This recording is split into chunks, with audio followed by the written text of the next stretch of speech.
បាទសូមគោរពជំរាបសួរពុទ្ធធម្មមគ្គជនគ្រប់រូបនៅទីនេះខ្ញុំលើកឡើងនៅរឿងរ៉ាវមួយទាក់ទងទៅនឹងអានុភាពឬក៏ផល្លានិសង្ឃនៃការបម្រើប្រតនត្រ័យហើយនៅក្នុងរឿងនេះនិយាយអំពីស្នេហារបស់បញ្ចសិក្ខាគន្ធពបុត្រនិងនាងសុរិយវជ្ជសាហើយដែលឈ្មោះថាបញ្ចសិក្ខាគន្ធពបុត្រនោះពីព្រោះពីដើមឡើយនឹងគឺជាក្មេងខ្វៀលគោទុកជុកនឹង5ហើយយកបាយទៅខ្វៀលគោនឹងក៏បានដាក់បាយប្រកេនបាយចំពោះព្រះបច្ចេកពុទ្ធអានិសង្ឃនឹងបាននាំឲ្យមកកើតជាកន្ធពរីឯនាងសុរិយវជ្ជសានឹងដែលហៅបែបនឹងពីព្រោះនាងនឹងមានពន្លឺចេញពីចុងសក់ហើយនឹងចុងជើងពណ៌សទន់ស្អាតដូចជាព្រះអាទិត្យអញ្ចឹងដូច្នេះហើយបានជាហៅថាសុរិយវជ្ជសាដំណើរនិទាននៅក្នុងគម្ពីរបិដកបានលើកឡើងថា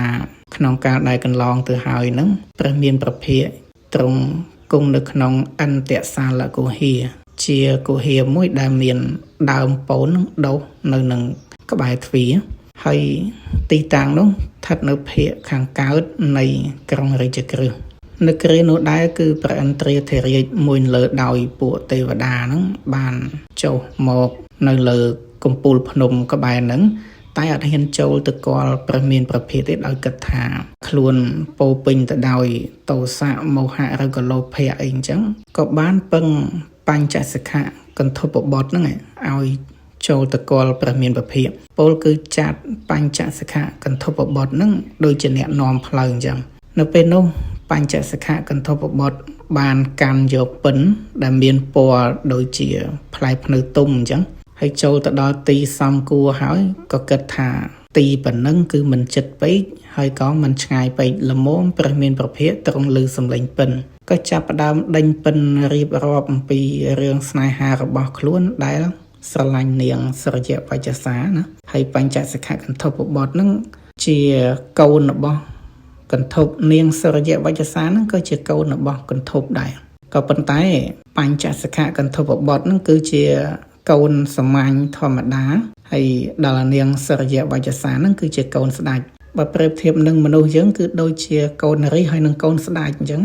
នៅពេលនោះបញ្ចសិក្ខាគន្ធពបុត្របានដេញពិនហើយច្រៀងរៀបរាប់សរសើរគុណព្រះរតនត្រ័យហើយចម្រៀងលាយឡំជាមួយនឹងស្នេហា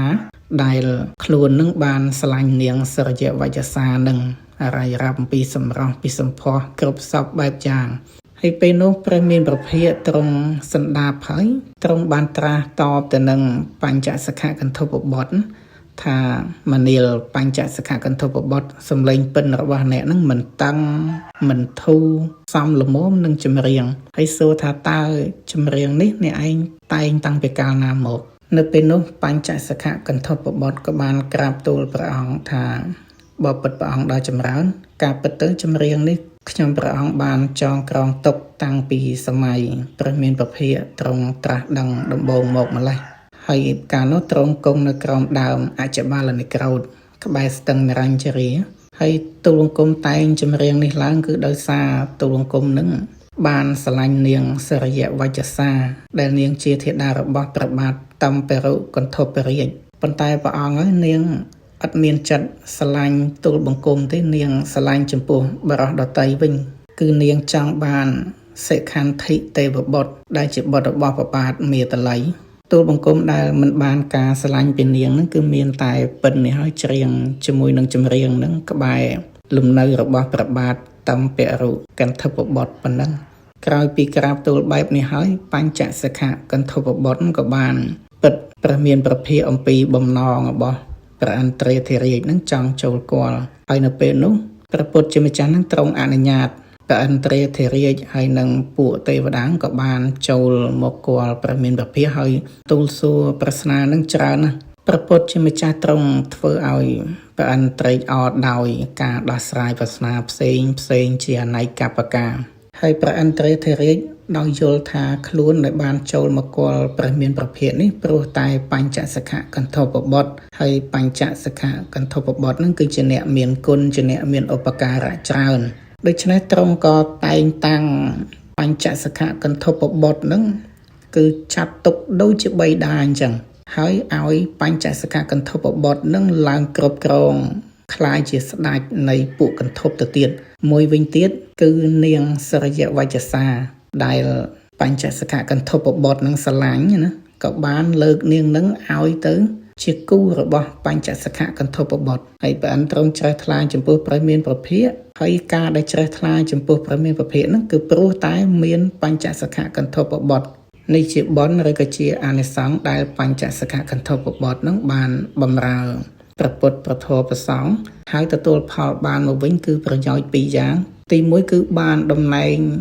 ស្ថិតនៅក្នុងជាឋានៈបិតារបស់ព្រះអិនហើយឡើងជាស្ដេចកន្ធពទី2នឹងបាននាងសរយវច្ចសាដែលខ្លួនតាមស្រឡាញ់ក្នុងនាមជា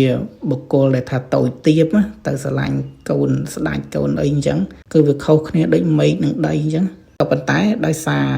អន្តរកម្មនៃអំពើបម្រើប្រតនត្រ័យធ្វើឲ្យព្រះអិននឹងទ្រង់អនុគ្រោះចំពោះបញ្ចសកកន្ធពបុត្រនឹងហើយអ្នកទាំងពីរនឹងក៏បានសុខសាន្តជាមួយនឹងគ្នាទៅ